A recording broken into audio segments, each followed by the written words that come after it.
So, your favorite version of Charlie and the Chocolate Factory? Book version? Gene Wilder version? Or Tim Burton version?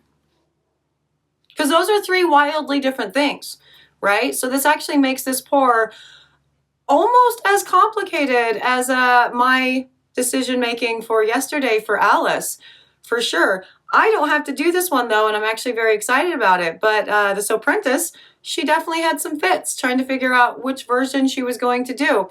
I am going to tell you more about those fits and the bar and the thought process in just a minute. But before I do, hello, I am Mrs. Soap and Clay. Let's make stuff.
How's it going, Sudsers? Welcome back to the channel. You're at Soap and Clay, where we make all the soapy things, and you are here for day 362 of 365 days of soap. And yeah, today is the Soaprentice's turn at the last Amy Warden Soap Challenge. We're current.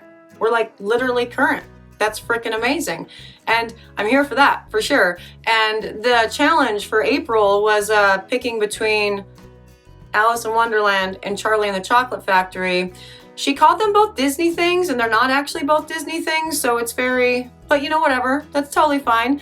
It's cool. And yeah, so I decided to go with Alice. Georgia May wanted to do Charlie, and so that's what we're doing. I don't really think there was any sort of real technique, design, tutorial thing going on with this. The theme for the month was more about turning a theme, turning a soap, a theme into a soap.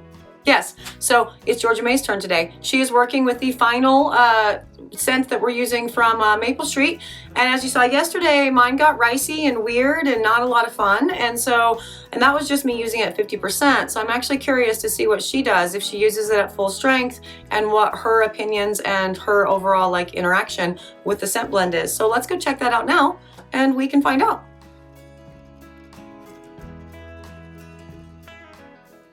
Okay, so we are doing the Charlie bar today. Charlie and Chocolate Factory, Willy Wonka, all those things. You're familiar with the thing. And I'm actually starting it like now-ish because instead of showing you the line to the oils and all the jazz, because typical Soaprentice videos, they tend to run a little bit long, and so I cut that out. Now she did start with an already thick soap base, and oh, sorry, 1 second. Sorry. The Soaprentice was literally just texting me about a project that we are also working on right now for year 2. So I am texting her back because it's cool and I'm very excited. She just found something really awesome at a craft store for this, and we're gonna do the thing. Anyway, she actually did her bar before I did mine, and so she's using the regular amount of the same fragrance that I used yesterday, that spearmint, and look how quickly it riced and thickened. And so this is going to be a very weird pour for her right off the bat, and that was the reason why I actually yesterday used half the amount, because again, she did hers before I did mine. And oh, let's just pour some more in. That's yeah. Okay, so she is going to have to change her design and her thought process on the fly because of what her batter has done. Okay, and on to the pour. And God, so many distractions today. I've got the I've got the messages from the Soaprentice coming in. I've got 4 crazy kids running around the house. It is a wild Wednesday afternoon for sure. But yeah, so she's changing her design on the fly, really, because she wanted to do a layered design, but I think she actually had some other things in mind as far as trying to swirl things together and whatnot. And she's dealing with some kind of thickish soap batter, as well as going to get super thick and do the ricing and all the jazz with the scent. And so she's, you know, a professional, so she's figuring it all out.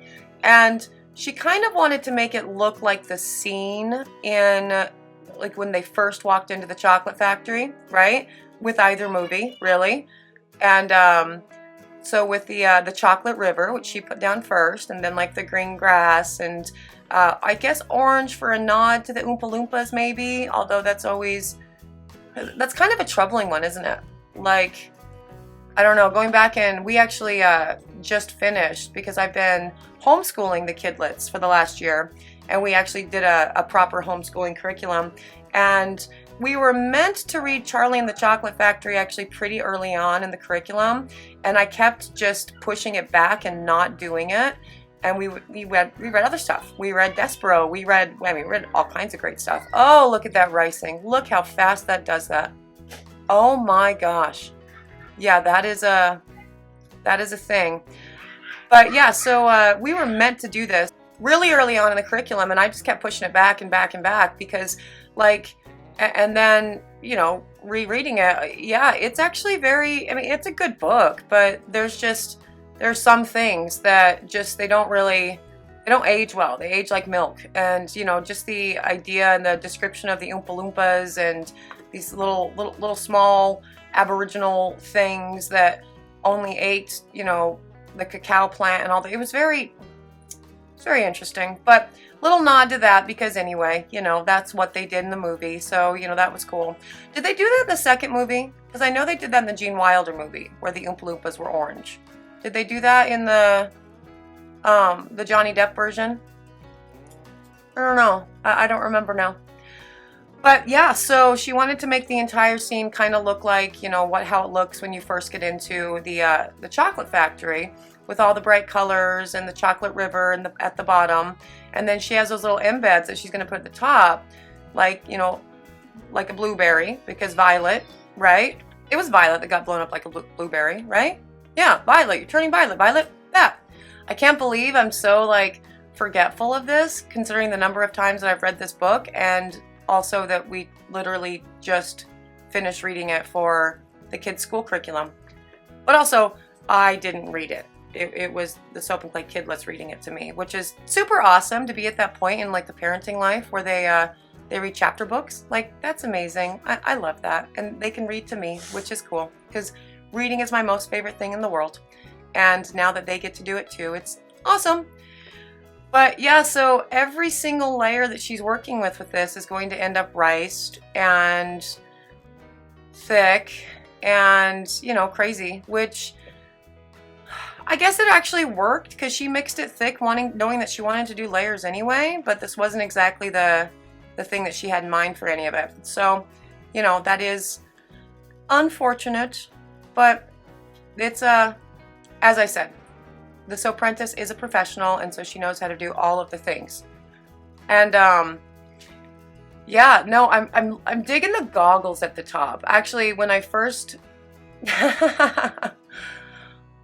oh gosh, yes, that ricing is legit. Wow, that is just some kind of thing. You know, I gotta tell you though, for Maple Street, for all the scents that we did, this is the only one that actually gave us any real problems. All the rest of them, they all soaked delightfully, and the scent stick through saponification was great. Like, wow, that is so thick. Oh my god. Oh. And so, yeah, Maple Street's great. The reason that I wanted to test Maple Street is because of the Scent Sluts and Hoes page that I'm on Facebook, and I had never heard of them until this page, because it's more of a candle company. But honestly, you know, to that, Nature's Garden is one of the more well-known fragrance companies for soapers, and their company name is literally Nature's Garden Candles. right? And we just forget this. And so, yep, dual purpose for sure. And so yeah, as far as Maple Street goes, I would highly recommend them. I think everyone should give them a chance. There was not a single scent that I didn't like with the ones that I picked. And way better than Lone Star. Gotta tell you that, for sure. Like, that's oh God. Oh wow, that looks like a chunky buttercream frosting that still needs a little bit of whipping. And I say buttercream frosting and use that because the kids and I have been doing Nailed It challenges this week. And so we will just bake little cakes and decorate them and whatever. And that's mostly what my frosting looks like at the end of it. Like, I could go on to Nailed It and win Nailed It. Like, be the best worst baker. I could definitely do that. I could never go on like a real thing and be good at, you know, baking, because I'm not, but it's fun watching everybody on that show do disastrous things, and it's kind of like soap. I also think that we should have like a Nailed It soap challenge. Like, Netflix should pick that up. Like we should have a Nailed It. I think I've said this before. Like, there should be a Netflix series for soap making, and I think people would just be fascinated by it. I think it would be a ton of fun. Like, I can go and judge. That would be great. I don't know. I guess I'm not super interesting enough to judge, but I would like to judge. So there's that. And I guess that's not the same thing as being good at it. But yeah, I don't actually know why. I guess maybe she's putting the red on for maybe like red hair. But Willy Wonka's hair isn't red. So it's not that. It's definitely not that. It's not red hair because of that. I was just thinking orange hair, Alice in Wonderland for the Johnny Depp version, right? I'm confusing the entire thing. I don't know why red there.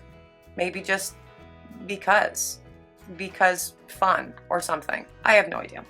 I'm sure she will come on in the comments and let us know exactly why. In just you know, after it gets published, because I'm literally laying down the audio right now, so she can't go into the comments when a video doesn't exist yet. But yeah, that's this thick soap batter is something else for sure. I don't know.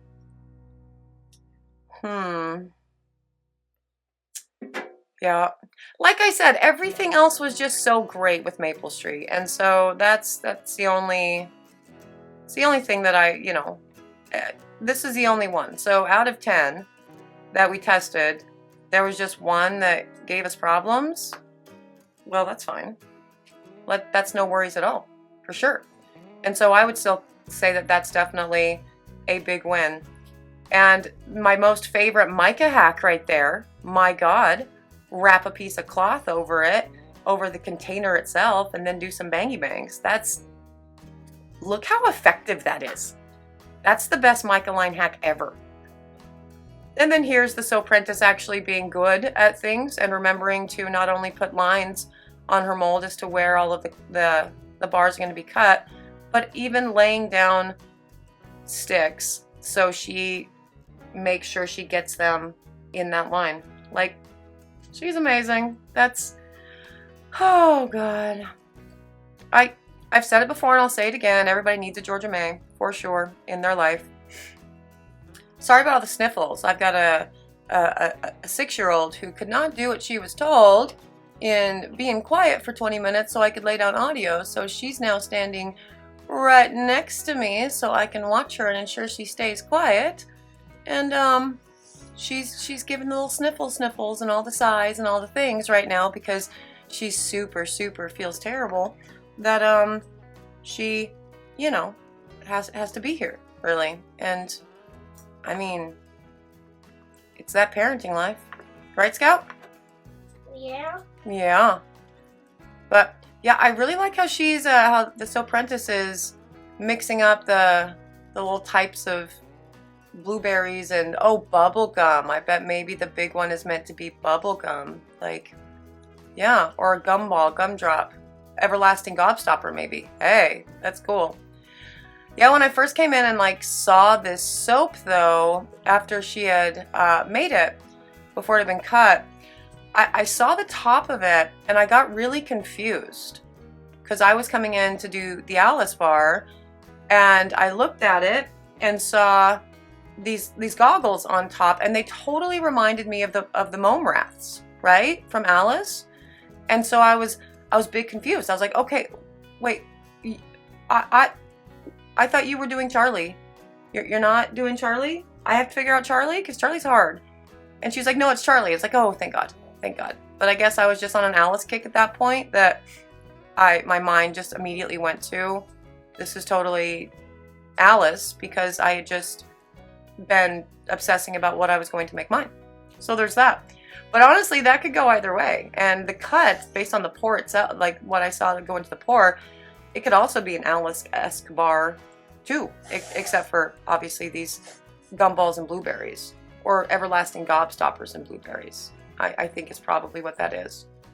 But yeah, no, she definitely, she was a champ throughout this entire thing. And that this was the very, very last soap challenge was amazing. Like, we're all current and caught up, and it's amazing. I mean, somebody told me that the April challenge is something else, and it's like dots, like the little tiny polka dots, and that's fine. I don't actually ever like sign up for the challenges, so whatever. But we're current as far as the catalog itself is concerned, and you know, maybe we'll put it off for a couple more years and try this again in a couple more years' time. But for now, we're actually current on the soap challenges, and so it was a big win to get to the end, to the March challenge, and that was awesome. And yeah, this will be put in the oven for C-pop and gel, and we will hope that none of these melt, and we will check out the cut of this, you know, in the next slide. But it's always next day for us, but I show it to you all in the same video. So, you know, let's go check that out.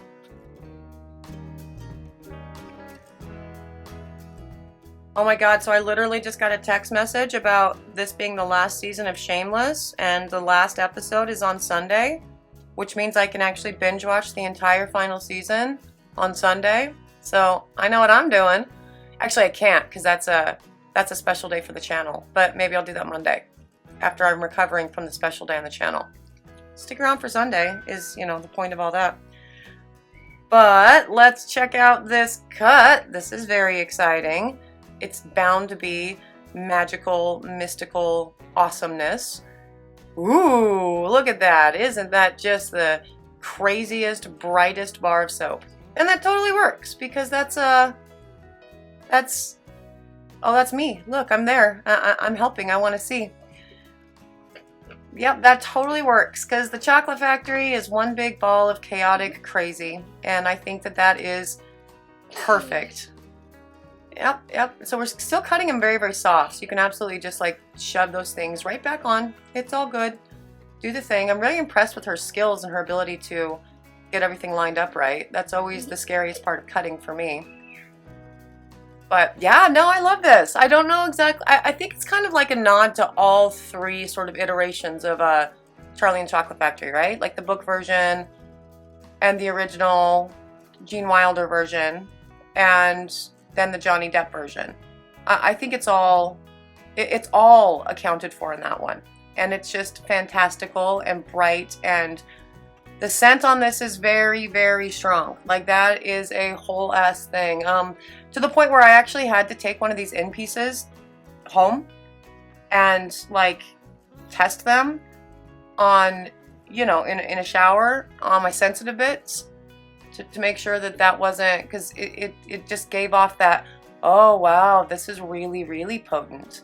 And it did nothing. Like, it's completely fine and safe to use. It's just very, very strong. Like, this is the kind of bar that will overpower everything else in your lineup at the max percentage. Well, not even the max percentage. We soaked this at 5%, but that was still under their max percentage for this particular fragrance. But it's potent. It stuck like nobody's business. But you know, it also riced, and it riced with mine too when I cut it in half. So yeah, it's all a thing. But those are all super, super adorable bars. I love the different patterns and the different visual interest things there, and all the little mica lines. I'm still not sure what the red mica line is meant to represent. Like the violet up there for violet, right? That makes sense. But the red, I'm not sure. So she's going to have to weigh in and let us know what she was wanting to do with that mica line for sure in the comments below. But that, my friends, is the very last, yeah, it's still a very soft bar soap. Yep. That, my friends, is the very last in the Amy Warden Soap Challenge challenges. It's day 362. We've got 3 days left. It's nuts. And we are so happy to be done with the Amy Warden Soap Challenge challenges so we can go back to, you know, not doing them really and creating our own stuff and doing our own themes and all that jazz. But it's a nice ending to a really crazy 3.5 months essentially with this crazy project that we thought would be a good idea. And I'm glad that it's over. Had some fun, learned some new techniques, and it was awesome, just like this bar. So I've literally never done the point thing with my left hand before. That was super wild. Like now I feel completely, yes, there's Georgia May's Charlie. And I thought that that was a very interesting on the fly changing things up because she saw that the soap batter was getting very thick and weird after she started putting the scent blend into it. So cool. And I like how it had the different layers. We have the chocolate and we have the Oompa Loompa orange and we have the blues and the blueberries and the red and the violet, you're turning violet, and all of the things. That was very fun. I like that for sure. She found a way to incorporate almost everything into, you know, this. And I liked the goggles on top, but because I'm still in Alice mode, they remind me of the Mome Wraths from Alice with the eyes. But goggles as well, super cool. The scent blend on this, again, it's a very strong scent blend. Like, it's very strong. It's very, very in your face. Big, big, big, big scent. For sure. And if you would like these bars, you can totally find them on the website right now at soapandclay.com. Mine and Georgia May's, both there, both awesome. Yes. For that, it is like the end of today. And I am so appreciative of you guys being here for another day. Just getting closer and closer to the end of year one. It's wild. So, you know, thank you for joining me today. And I have done a pretty good job about not crying so far. So I'm not going to do it. I'm not going to do it. I started the channel crying and I'm not going to end it that way. So, you know, I'm just going to say thank you to my sudzers, to you, for joining me for another round of 365 days of soap. I'm out of here for today. I will see you guys all again tomorrow. Bye.